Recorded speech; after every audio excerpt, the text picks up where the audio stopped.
오늘 말씀을 함께 나누겠습니다. 오늘 말씀은 제목은 주와 합하는 자라는 제목을 정해봤고요.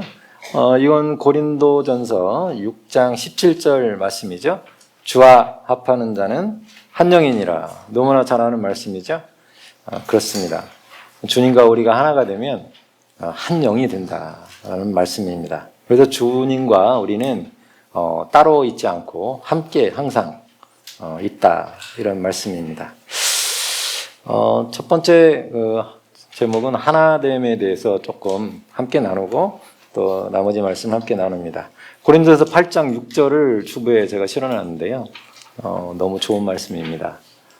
함께 한번 읽어보겠습니다.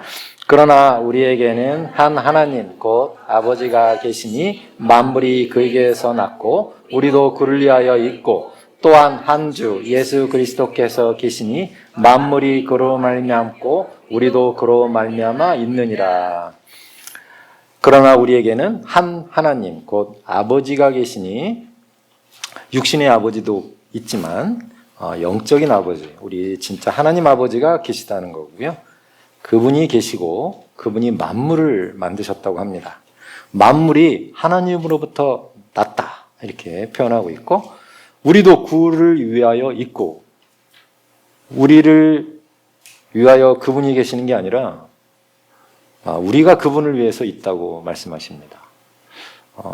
조금 이해가 안 될 수도 있긴 하지만 사실입니다. 그분은 창조주시고 우리는 피조물이죠. 그래서 피조물들은 창조주를 위해 있는 것입니다. 잘 인식하시든 안 하시든 사실입니다. 또한 한 주 예수 그리스도께서 계시니 만물이 그로 말미암고 우리도 그로 말미암아 있느니라. 예수님으로부터 존재한다는 뜻입니다. 우리의 그 정체성이죠. 어디서 왔는지 하나님으로부터 왔고 하나님으로부터 창조되었고 우리의 주님이 예수님이시다. 예수님으로 말미암아 우리가 존재한다, 그런 뜻입니다. 우리는 예수님과 하나님을 위해서 존재하는 것입니다. 나를 위해서 존재하는데요, 그렇게 생각하실 수도 있긴 하지만 우리가 예수님을 믿는 순간 다른 영역에 이제 돌입하게 됩니다. 많은 가치관과 세상적인 많은 생각들을 내려놓게 되죠. 저도 마찬가지죠. 저도 예수님 믿는 지가 이제 19년, 20년째 되어가는데 많은 생각들이 바뀌게 되고 인생에 어떤 중요하다고 생각하는 가치관들이 변하게 되죠. 완전히 다른 세상, 다른 영역으로, 하나님의 나라 영역으로 바뀌게 되는 것입니다. 이렇게 하나님께서 사람들을 정말 좋은 존재로, 사랑하시는 대상의 존재로 창조를 하셨는데 아담의 불순종으로 말미암아 이렇게 시커멓게 됐어요. 그죠? 이거 너무나 잘 아는 슬라이드 말씀입니다. 죄가 세상에 들어왔다. 검게 됐다. 원래 노란색으로 창조하셨는데 사람이 하나님의 불순종으로 말미암아 정말 영적으로 이렇게 죽어버렸다. 좀비와 같이 그냥 어떻게 하나님의 그 계획하심하고 벗어났다, 그런 뜻이죠. 맞습니다. 그렇게 벗어났어요. 다음 슬라이드 주세요. 지지난주 또 이렇게 재신전도사가 한 명이죠. 그리스도와 함께 십자가에 못 박혔다. 갈라디아서 2장 20절은 우리가 너무 잘 압니다. 이해가 되지 않아요. 내가 어떻게 그 자리에 예수님과 함께 십자가에 못 박혔단 말인가? 나는 여기 있는데. 이렇게 육신적으로 생각하면 그럴 수 있습니다. 하지만 이 말씀은 사실입니다.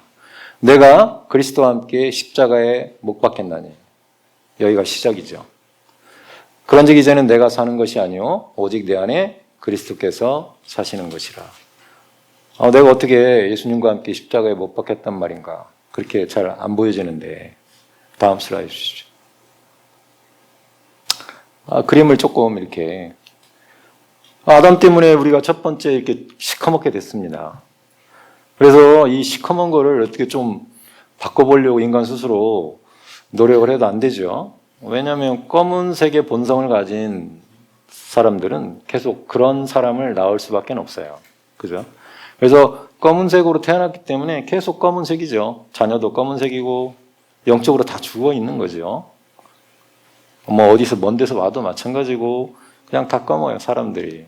얼마나 이 세상이 이렇게 암흑에 존재하고 있었는지. 그런데 이것을 교정을 해야겠다. 하나님께 큰 구원 계획이 계시죠. 예수님이 이 땅에 오셨어요. 저렇게 빨간색으로 이렇게 노란색을 입고 이 땅에 오셨습니다. 사람이 아니신데 이 땅에 사람으로 오셨어요. 사람들의 문제를 해결하기 위해서. 참 놀라운, 늘 묵상하지만 놀라운 표현입니다. 사람이 아니신데 사람들의 문제를 해결하기 위해서 이 땅에 사람으로 오셨다는 것입니다. 저렇게 노란색을 가지고 이 땅에 오셨는데 십자가에서 일이 벌어집니다. 이 검은색을 그림 옆에 보시면 검은색이 이쪽으로 옮겨졌죠? 그죠? 네 번째 그림을 보시면 인간들이 가지고 있는 검은색이 십자가에서 예수님께 얹혀졌다. 죄가 얹혀졌다. 검은색이 얹혀졌다. 라는 것입니다. 너무 잘 알죠? 근데 노란색이 어디 갔죠? 노란색하고 검은색하고 이렇게 물감으로 섞으면 아주 이상한 색이 나옵니다. 그냥 검어져요. 노란색이셨는데 예수님이 하나님의 생명을 가지고 이 땅에 오신 죄가 없으신 분인데 이 검은색이 이렇게 죄가 얹혀지니까 죄가 되셨다 그런 말입니다. 그분이 그냥 시커멓게 됐어요. 하나님의 아들이. 그리고 사람은 비어 있어요. 검은 것이 누구하고 얹혀졌다고요? 예수님하고 이렇게 합해졌다 그런 말입니다. 그래서 내가 십자가에 예수님과 함께 못 박힌 것입니다. 원래는 우리가 검은 존재였죠. 영적으로 죽은 존재. 저게 우리의 본 모습입니다. 영이기 때문에. 우리는 영이기 때문에 원래는 저렇게 검어요. 검은 존재가, 죄가 예수님의 노란색하고 이렇게 겹쳐졌다는 것입니다. 그래서 내가 그리스도와 함께 십자가에 같이 저렇게 못 박힌 겁니다. 이제 죄는 대가를 치러야죠. 피 흘림이 없이는 죄사함이 없기 때문에 십자가에 못 박힐 수밖에 없습니다. 그래서 예수님께서 십자가에서 예수님만 못 박힌 게 아니라 내 영이 같이 못 박혔다 그런 뜻입니다. 합쳐졌잖아요. 합쳐졌어요. 이해하셨습니까? 저 그림의 의미를? 이게 언제 실제가 되느냐 이거죠. 언제 실제가 되느냐. 우리가 성경 말씀은 변함이 없습니다. 그리스도께서 십자가에서 우리와 함께 못 박혔다. 이 사실은 저 그림을 꼭 기억하시기 바랍니다. 그림을 기억하십시오. 예수님의 노란색과 나의 영의 검은색이 합쳐져서 같이 십자가에 못 박혔다 그런 뜻입니다. 이해하셨죠? 놀라운 계시입니다. 성경은 그렇게 얘기하고 있어요. 내가 그리스도와 함께 십자가에 못 박혔다라는 것입니다. 그런 적이 없는데요. 그건 육신적인 거고 영적으로는 그랬다는 겁니다. 다음 슬라이드 주십시오. 그림이 참 그렇죠? 재밌죠? 그 전 슬라이드 다시 주십시오. 숫자 개념을 한번 생각해 보겠습니다. 검은색은 마이너스예요. 0이 아니에요. 0이 아니에요. 저기 세 번째 그림이 제로예요. 제로. 그죠?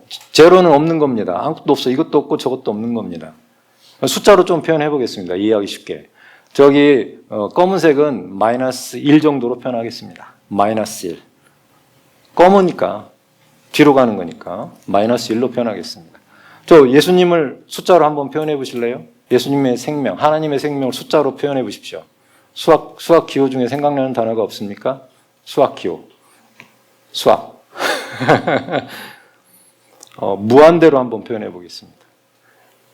예수님의 능력이 한계가 없잖아요. 그 생명에는 리미트가 없어요.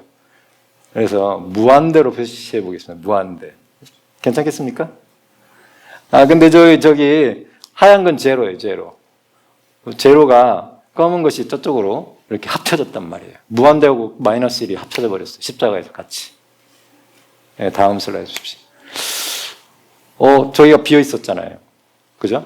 그런데 예수님과 함께 십자가에 못 박히고 죽고 장사됐다고 지난주에 배웠죠? 죽고 장사됐다고. 우리가 거기 있었다고. 내 지옥에 간 적이 없는데 예수님과 함께 검은색이 갈 수밖에 없는 그곳에 예수님과 함께 같이 갔다 그런 뜻입니다. 그런데 예수님께서 부활하셨어요. 예수님은 원래 죄가 없으신 분이기 때문에 이 검은색을 해결하시고 그 다음에 부활하실 수밖에 없다. 왜? 원래 노란색으로 회복될 수밖에 없다. 원래가 죄가 없으신 분이기 때문에 하나님의 공의 입장에서 보면 계속 검은색으로 지옥에 있을 분이 아니다. 그런 말입니다.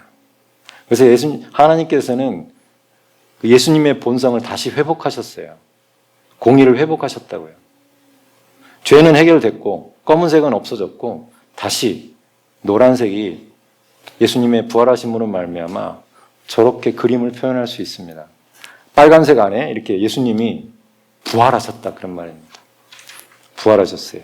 그런데 예수님이 부활하셨는데 여전히 저렇게 사람들은 제로예요. 제로. 죄는 없어졌는데 아직 제로예요. 제로란 말이에요. 제로하고 무한대. 예수님이 다시 무한대의 영을 가지시고 무한대의 파워를 가지시고 무한대의 생명을 가지시고 하나님의 생명을 가지시고 부활하셨어요. 그런데 오른쪽 그림처럼 되려면 어떨 때 이렇게 되는 거냐면 우리가 예수님을 믿을 때, 예수님이 하신 일을 믿을 때, 그분을 구원자로 영접할 때 이상한 일이 벌어진다는 것이죠. 제가 관심 있는 거는 네 번째 그림이에요. 네 번째 그림. 순서는 이렇게 딱 이렇게 왔잖아요. 근데 마지막 단계가 뭐냐면 저 그림이에요. 잊지 마시기 바래요. 예수님은 항상 무한대예요. 무한대. 근데 예수님을 우리가 믿는 순간 이 하나님의 생명이 비어있는 빈 공간에 노란색으로 채워졌다는 거예요. 저기는 검은색이에요. 테두리가. 빨간색은 예수님을 상징하고 이 검은색은 사람을 상징해요. 그런데 1 플러스 무한대가 됐어요. 우리가 예수님을 믿는 순간 사람들의 죄는 이미 2000년 전에 예수님께서 다 해결해 놓으셨어요. 그래서 다 이렇게 하얘.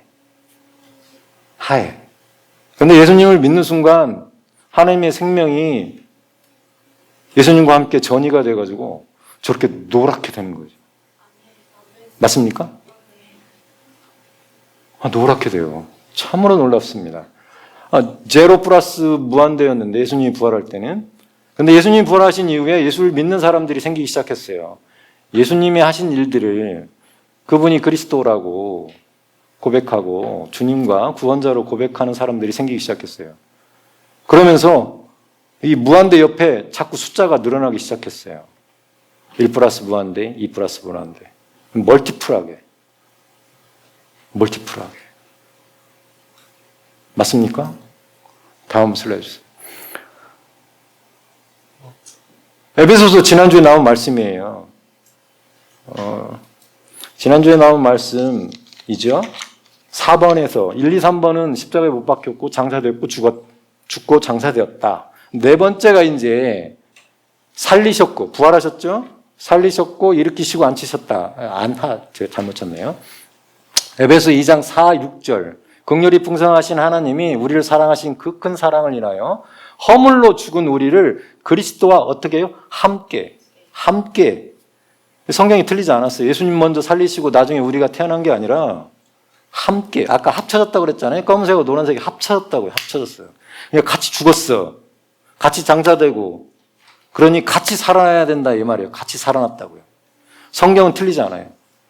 에베소서는 틀린 문구가 하나도 없어요. 허물로 죽은 우리를 함께 살리셨다고 말씀하세요. 함께. 지난번에 4번에 해당되고요. 너희는 은혜로 구원을 받은 것이다. 은혜로. 믿을 때 은혜로 노랗게 됐다는 뜻이에요. 또 함께 일으키셨다. 이 살아났다고 일으키셨다는 단어는 약간 다른 의미를 가지고 있어요. 지난주에 설명했잖아요. 일으켰다는 단어는 승리라는 뜻이에요. 사단을 정복한 승리가 우리 것이라 그런 뜻이에요. 삶을 다스리는 수준이다 그런 말이에요. 일으켰다. 살아났다는 이제 막 태어났다는 뜻이고 일으켰다는 뜻은 온전히 서 있다는 뜻이에요. 이제 성인이 되었다는 뜻이에요. 그래서 사단을 정복한 그 사실들, 예수님이 이루신 일들이 아까 말실에서 나왔듯이 우리 것이 됐다 그런 말이에요. 우리 것이 되었다. 그래서 이제 다스리기 시작했다 그런 뜻이에요. 마지막 단계는 앉히시는 단계예요. 이 단계는 완성의 의미가 있어요. 하나님의 우편에 함께 앉히셨다. 종결자라는 거예요. 여기는 종결자예요. 종결자. 우리는 다 어느 단계에 있냐면 일으키신 단계에 있어요. 지금 그 단계에 있어요. 그러나 마지막 단계는 어디냐면 주님과 함께 하나님 우편에 앉아있는 권세의 자리에 같이 앉아있는 거예요. 뭐가요? 다음 슬라이드 주세요. 교회가 무한대였잖아요. 아까 예수님이 부활하셔서 무한대셨는데 사람들이 하나씩 새로 태어나기 시작했어요. 노란색이 막 여기저기 태어나기 시작했어요. 멀티플하게 여기저기. 예수님이 십자가에서 부활하신 이후로 많은 사람들이 태어나기 시작했어요. 그래서 그룹을 이루기 시작했어요. 그게 바로 교회예요. 교회예요, 그게. 여기 모이신 분들이 교회다 그런 말이죠. 우리는 다 저 검은색의 노란색들이에요. 교회의 머리가 되신 분은 예수님이고 예수님은 무한대의 파워를 가지고 계세요. 하나님의 생명을 똑같이 가지고 있지만 무한대의 파워를 가지고 있어요. 우리는 각자 일에 담당하고 있어요. 일을 다. 근데 이 교회들이 모여서 그 머리가 예수님이 되신 거죠. 이 교회에 대한 계시가 우리 안에 임하기를 바라요. 다음 슬라이드 주세요. 그 전 슬라이드에 전 슬라이드 보실까요? 예, 맞습니다. 고린도서 15장 45절에는 기록된 바 첫사람 아담은 생명이 되었다함과 같이 마지막 아담 예수님은 살려주는 영이 되었다.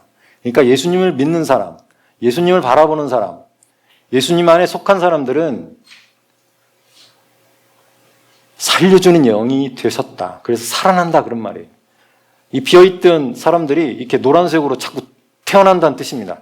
그래서 이렇게 교회를 이룬다는 뜻이에요. 그래서 예수님을 살려주는 영이 되셨다. 그래서 예수님 곁에 함께 하면은 다 노란색이 되는 거예요. 전염성이 강해요. 그래가지고 예수님 옆에 있으면 다 노랗게 되는 거예요. 노랗게 돼요. 여러분, 누구하고 함께 하고 계신 거예요? 누구하고? 제가 오래전에 집사람하고 사귀다가 제가 결혼하자고 했어요. 그냥. 그랬더니 최신 전도사가 그렇게 하겠다고 했어요. 거부했으면 지금 같이 안 살았겠죠. 노! 우리가 사귀다가도 노 하면은 땡. 그죠? 그래서 지금까지 살고 있어요. 함께라는 단어에 조금 설명을 드리려고 하는 거예요. 함께. 여러분 누구와 함께하고 계신 거예요? 여러분은 예수님과 함께하고 계신가요? 우리가 누구와 함께하느냐가 굉장히 중요하다는 거죠. 굉장히 중요합니다. 여러분이 지금 누구와 함께하고 있는지, 예수님과 함께하고 있는지, 세상하고 함께하고 있는지, 나하고 같이 살고 있는 사람이 어떤 사람인지 중요하죠. 매일 봐야 되니까. 그죠? 또 내가 어떤 직장에서 일하고 있는지 굉장히 중요하죠. 우리가 함께하는 사람이 중요합니다. 중요하죠. 그래서 내가 지금 누구하고 함께하고 있나? 내가 지금 예수님과 함께하고 있는가? 굉장히 중요하죠. 중요합니다. 굉장히 중요합니다. 주보에 보시면 네, 슬라이드 다음 하나 더 보고 넘어가겠습니다. 지지난주에 나온 슬라이드인데요. 그러므로 이제부터 여러분은 에베소 2장 19절입니다. 외국 사람이나 나그네가 아니에요. 성도와 같은 시민이요. 하나님의 가족입니다. 라고 말씀하고 계세요. 내가 하나님과 함께하기 때문에 가족인 거죠. 내가 예수님과 함께하기 때문에 그분의 가족이에요. 그래서 내가 예수님을 믿을 때 가족이 된 거예요. 나하고 결혼하겠다고 했기 때문에 저랑 같이 살고 있는 거예요. 선택이 굉장히 중요하죠. 인생에 내가 예수님을 믿겠다고 했기 때문에 지금 신앙생활을 하고 있는 거예요. 하나님의 가족이 된 거죠. 굉장히 중요합니다. 그래서 내가 어떤 결정을 하느냐라는 거죠. 중요하죠. 또 놀라운 사실은 우리는 예수님과 함께 여러분 하잖아요. 저도 예수님과 함께 하거든요.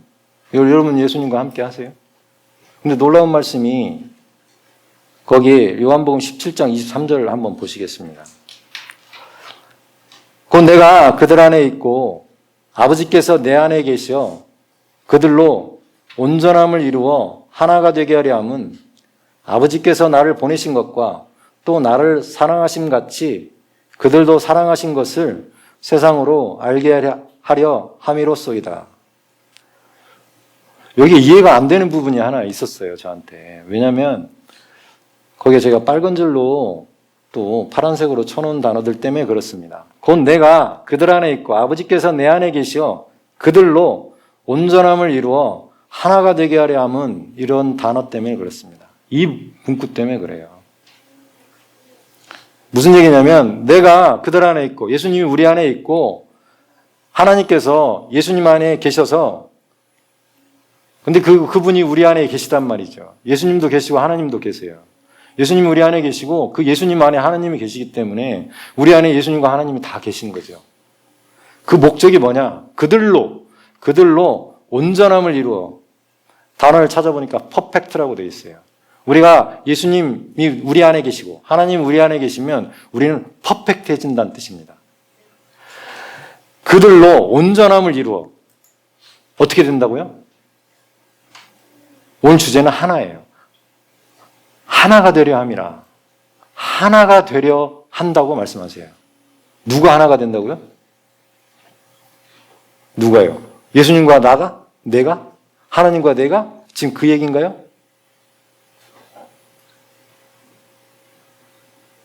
그럼 누가 하나 된다는 뜻입니까? 거기 뭐라고 되어 있어요, 주어가? 그들로라고 표현하고 있습니다. 그들로 하여금 예수 믿는 사람들을 얘기하는 거예요. 교회를 얘기하는 겁니다. 예수 믿는 사람들로 하여금 온전함을 이루어 퍼펙트하게 만들어서 완으로 표현해 되어 있어요. 킹 제임스 버전에는.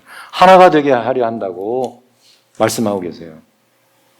그 얘기는 나하고 예수님하고 관계는 이런 관계예요. 그러나 이 집사님하고 관계도 이런 관계예요. 그죠? 함께하는 관계란 말이에요. 잘 생각해 보세요. 예수님과 주님의 관계고 하나님과 자녀의 관계예요. 그분이 우리 안에 있어요. 근데 우리들은 뭐냐고요? 우리들끼리는. 각자인가요? 예수님과 나는 그런 존재야. 하나가 되는 존재야. 같이 십자가에 못 박힌 존재야. 근데 이 집사님도 예수님과 그런 존재야. 그러면 저하고 이 집사님은 뭔 관계죠? 지금 그 얘기를 하는 거예요. 하나라는 뜻이죠. 지금 그 얘기를 하고 계시는 거예요. 이 요한복음 17장 23절은 그 얘기를 하고 있어요. 교회는 하나다는 뜻을 얘기하고 있는 거예요. 너하고 나하고 하나 아닌데 우리 와이프하고 나는 하나일지 모르지만 옆에 있는 집사님이나 자매님하고는 나는 하나가 아닌 것 같아. 각자인 것 같아 라고 생각할 수 있잖아요. 그잖아요? 뭐 니 따로 나 따로지 한 교회 다닌다고 어떻게 그게 하나니. 좀 감이 안 오죠? 감이 안 와요. 그잖아요. 따로따로지 왜 하나라고 얘기를 하시는 걸까?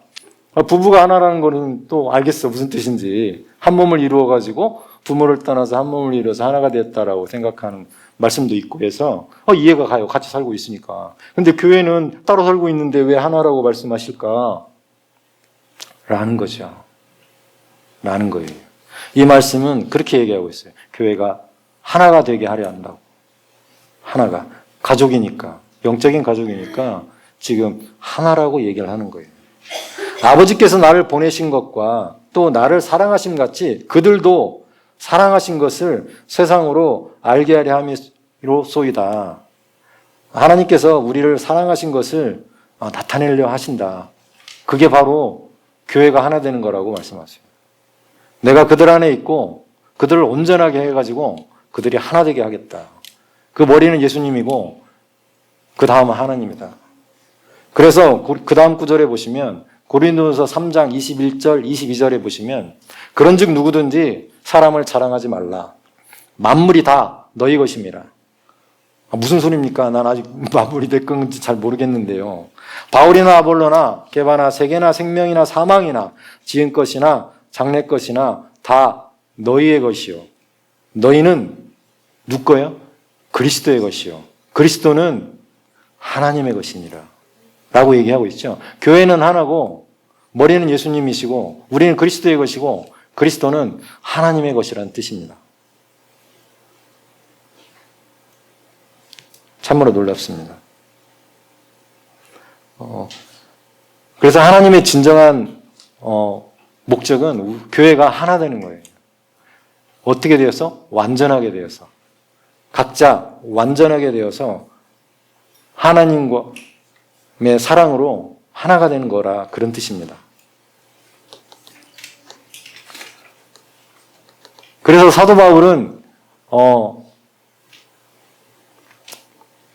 사람들을 얻고 싶어 했어요. 복음을 전하고 그들이 하나님께 돌아오기를 원했어요. 교회가 점점점 하나님 나라가 확장되기를 원했고 복음이 이방인들에게도까지 전해지기를 원했고 많은 사람들이 그 안에 들어오기를 예수님을 바라보고 믿으면서 노란색으로 계속 태어나기를 원했어요.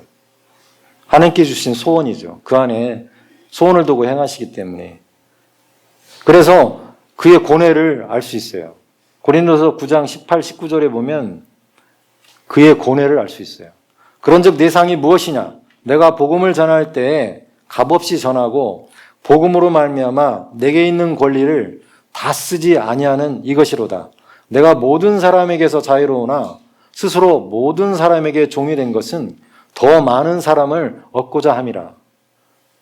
나는 자유인이래요. 본인은 자유롭게 됐대요. 율법에서 해방되었대요. 예수님을 믿음으로 말미암아 성령이 충만해져서 자기는 이제 자유인이 된 것을 깨달았다 그런 말입니다. 아무도 나의 자유를 빼앗을 수 없다는 것을 사도 바울은 알고 있었어요. 우리도 알고 있어요. 우리가 율법에 갇혀 있다가 이제 자유롭게 됐다는 거예요. 자유롭게 됐는데 스스로 모든 사람에게 종이 됐다고 얘기합니다. 종이 되었다고. 그 사람들을 섬기게 됐다고.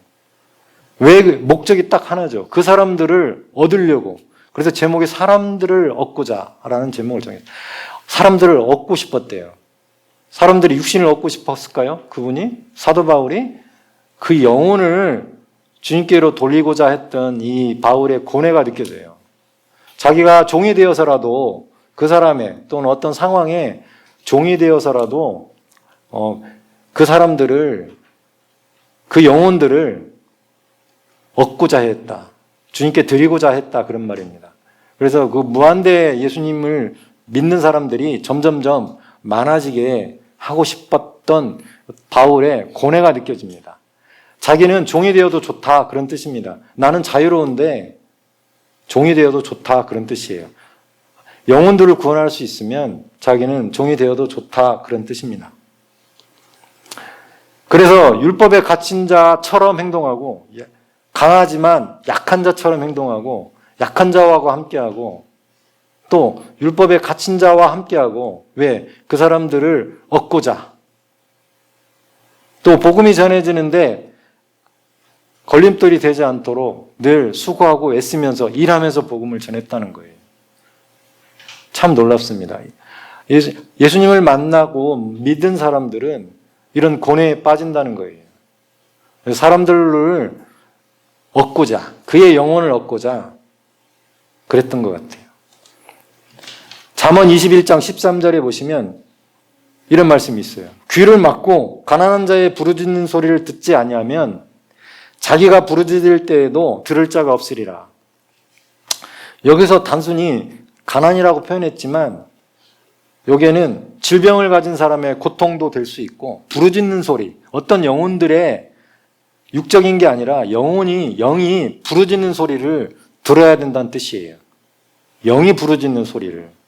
그가 질병으로 고통받고 있는 건지 아니면 정죄감 때문에 고통받고 있는 건지 아니면 재정 때문에 고통받고 있는지 그 사람들의 부르짖는 소리를 들어야 된다는 거예요. 사도 바울이 종이 되었던 것처럼 들어야 그래야지 내가 나중에 나 자신도 부르짖을 때가 있다는 거죠. 그럴 때 들어줄 수 있는 사람이 생긴다는 거예요.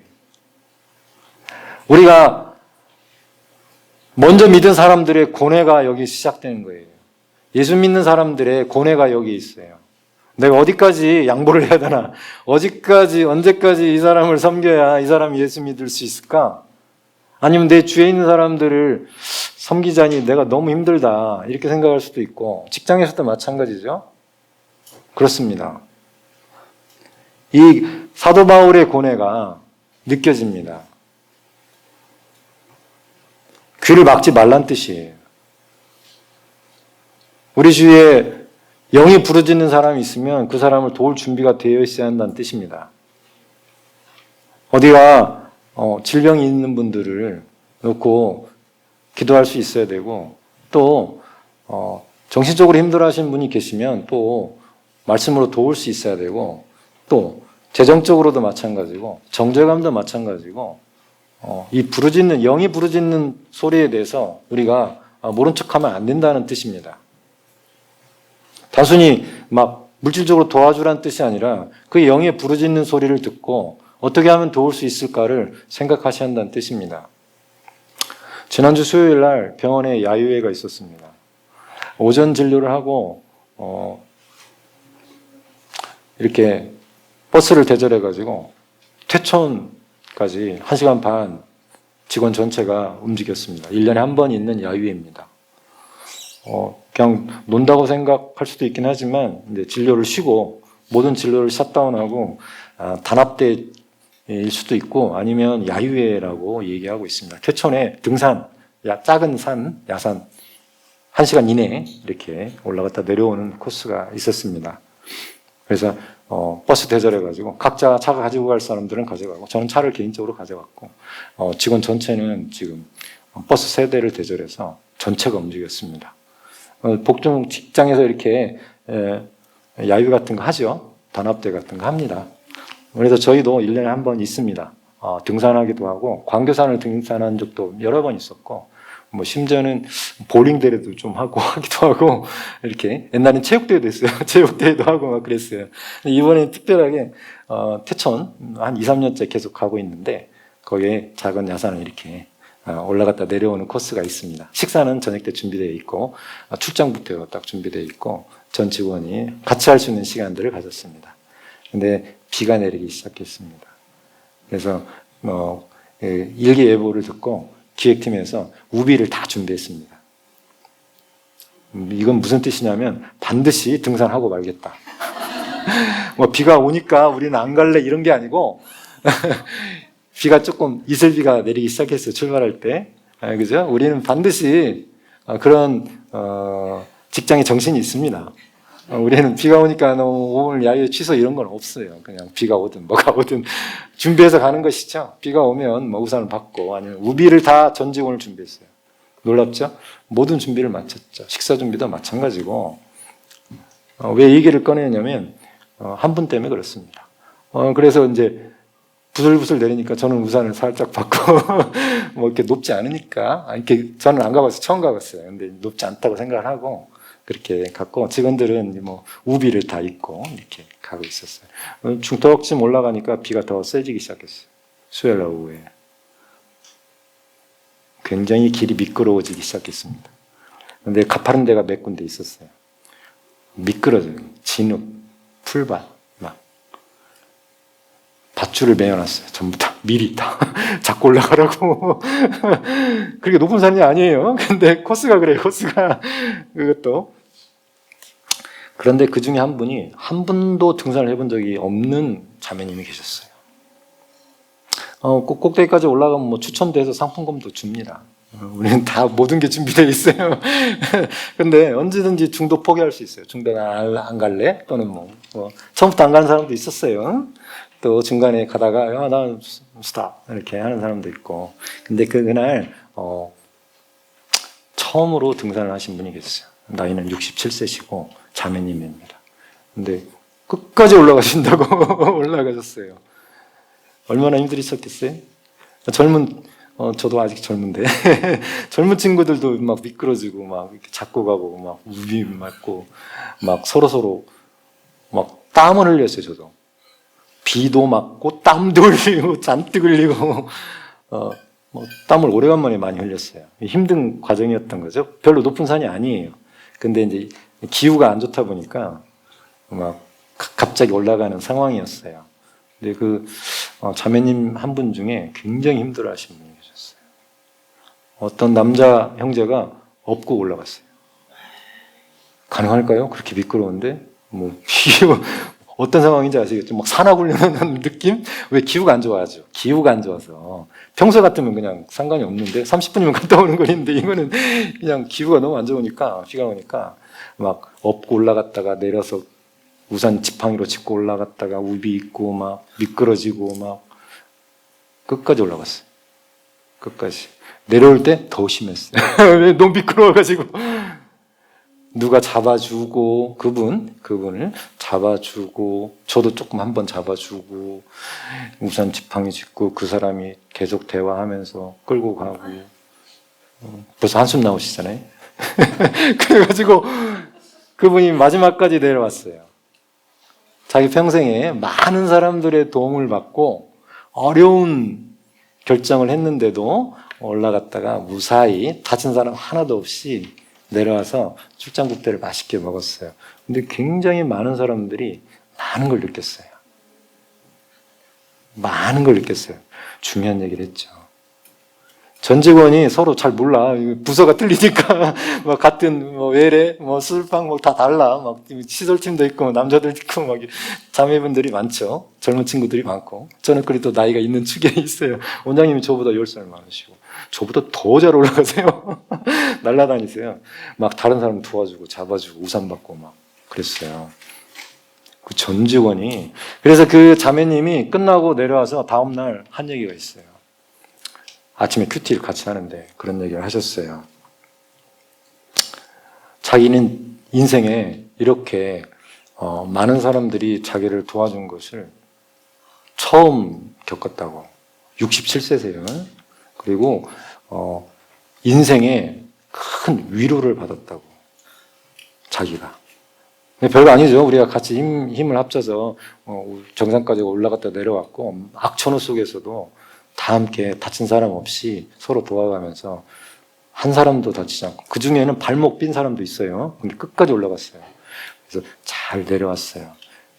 그 친구가 맨 뒤에 와서 제가 끝을 두 번째 내려왔는데 많은 사람들이 협력해서 정상까지 딱 올라갔다가 다친 사람 없이 잘 내려왔는데 그 자매의 말은 자기가 그렇게 인생을 살았음에도 불구하고 많은 사람들의 도움으로 정말 인생에 큰 위로를 받았다고 얘기를 하세요. 무슨 말씀을 드리려고 하냐면 그 사도 바울의 고민처럼 사람을 얻고자 또 이 교회는 하나님께서 예수님께서 피값 주고 사신 교회라는 거죠. 그래서 저한테 이번 주에 온 계시는 뭐냐면 같은 교회 다닌다고 서로 다른 건가? 큰 교회는 막 누가 누군지도 모르잖아요. 누가 누군지도 몰라.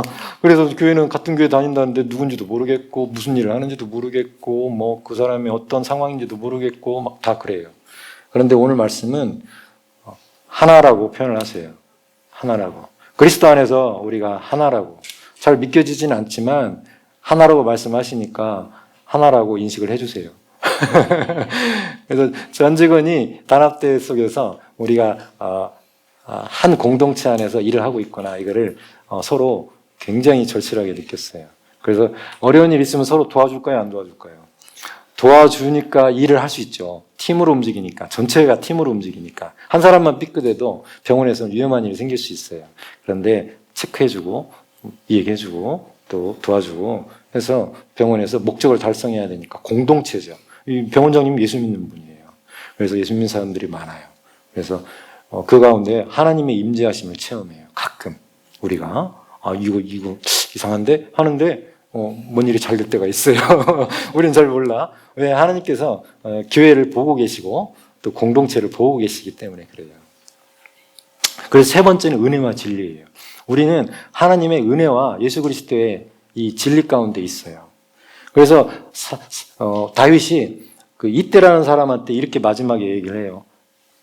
먼저 가라. 은혜와 진리가 너와 함께 있기를 원한다.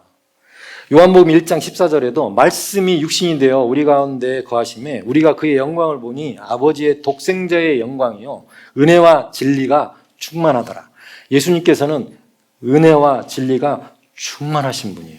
그래서 우리가 예수님을 바라보고 예수님 우리 안에 계실 때 우리 안에도 이 은혜와 진리가 흘러 넘친다 그런 말이에요.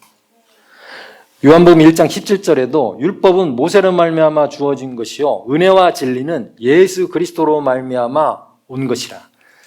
우리가 진정한 은혜를 받으려면 예수님을 바라보는 수밖에 없어요. 우리 안에 계신 예수님을 바라보는 수밖에 없어요.